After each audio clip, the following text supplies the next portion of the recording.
Have you maintained any contacts with your colleagues out at S4?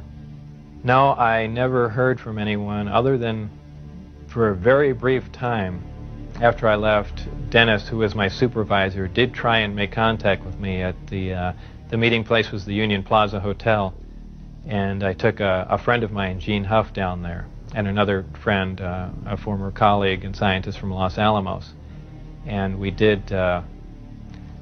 we saw him, but I also did recognize some security personnel walking around there from S4, so whether or not it was a setup or what was going on or he was trying to talk to me, we never found out, and we left. It just was a real strange situation. I never heard from him since. As we enter the 21st century, how has your experience changed your beliefs? Well, if you want to word the question, how are my opinions changed? I would say considerably.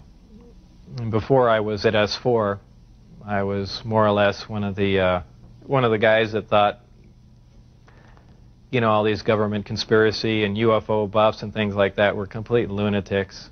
I even remember before I was involved there, a friend showed me a little newspaper clipping and said John Lear was giving a lecture who was touting that aliens from another world came to Earth and there's 70 different species, and I remember laughing on the phone that this guy had lost his mind.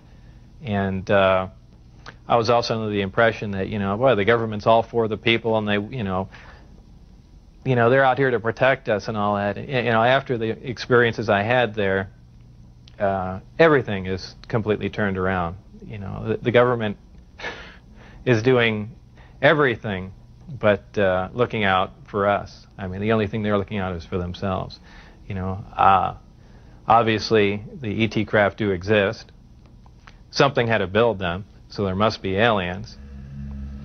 And since there are, and the craft are there must be some sort of factory and an entire civilization somewhere. And if in fact that is true, and it apparently is, then there must be others.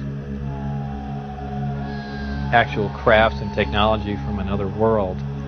And that's probably the most important event in history. It kind of moved from science fiction into reality in my mind. And it really just, I guess, opened my eyes.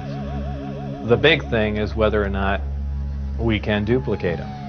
If we can understand what a device is or how something operates or what its physical makeup is, that's great. But if we can't duplicate it, it's useless to us. So there's really two phases to the project going on there. It's understanding what we're looking at, and then once we understand it, is can we duplicate it with earthly materials and earthly technology? And, you know, unless we've got a handle on both of them, all that technology is useless to us. And if it turns out we can't do that, all we have is one single prized possession that we have to take care of, and that's it. After all that's been said and done, would you do this over again? What would you do differently? I would probably have played along for a longer time. I would like to have known a little bit more about the technology, and probably kept quiet if I could have. And possibly never have said anything. I almost wish I had done that. You know, it's really only caused headaches and problems. But I believe if I was given the opportunity again to go back in time and redo it, I think I pretty much would have just shut up and gone along with the program. I would have much preferred that instead of the Navy or whoever it was, that hand-picked a few renegade scientists here and there, that they turn it over to some more qualified people. Obviously, I was not the most qualified person on propulsion or field propulsion or anything of that sort. I was just some guy. I mean, they could have picked, I could have named 10 or 12 other guys that were more qualified than me. But, you know, if they turned it over to the scientific community and not just a couple guys here in the United States, I mean, you need a large group of people in a large lab to research what's going on there, not a little quiet installation. It's the security itself that prevents them from getting anywhere. I mean, they never do work hand in hand. You can't have a military mind. Science itself must communicate, you have to have a free exchange of ideas. That's how things progress. And when you clamp down on a security system like that, where you work in isolated groups and ideas cannot be exchanged, you don't get anywhere, and that's the problem they have. What does the future hold for Bob Lazar? Well, I'm not really involved in any of that stuff anymore. That's kind of put behind me. I have my own businesses that I work at, some computer graphics, some consultation, other technical jobs, radiation detectors, and a few other things like that. So really, I just go about my life, and that's, you know, something that happened that was fantastic, and it's over. But it's kind of hard to shake it loose. But eventually, I will, and that'll be that.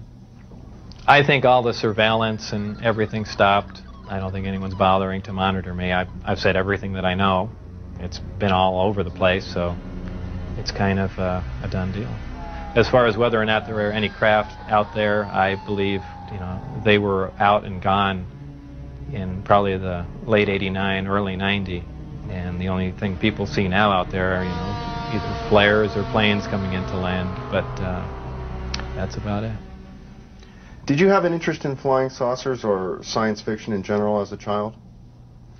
I was never interested in flying saucers as a child. Science fiction, you know, I watched Star Trek, I guess, with everyone else back then, but for the most part, you know, I didn't even believe in flying saucers up until I was employed at S4.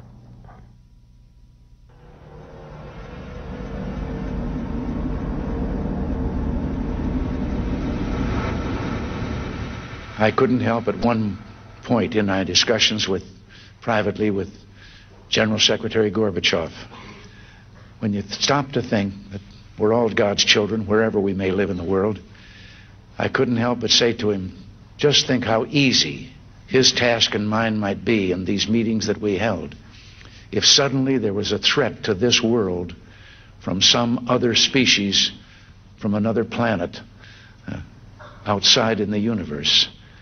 We'd forget all the little local differences that we have between our countries, and we would find out once and for all that we really are all human beings here on this earth together. Well, I don't suppose we can wait for some alien race to come down and threaten us, but I think that between us we can bring about that realization. Thank you all. God bless you all.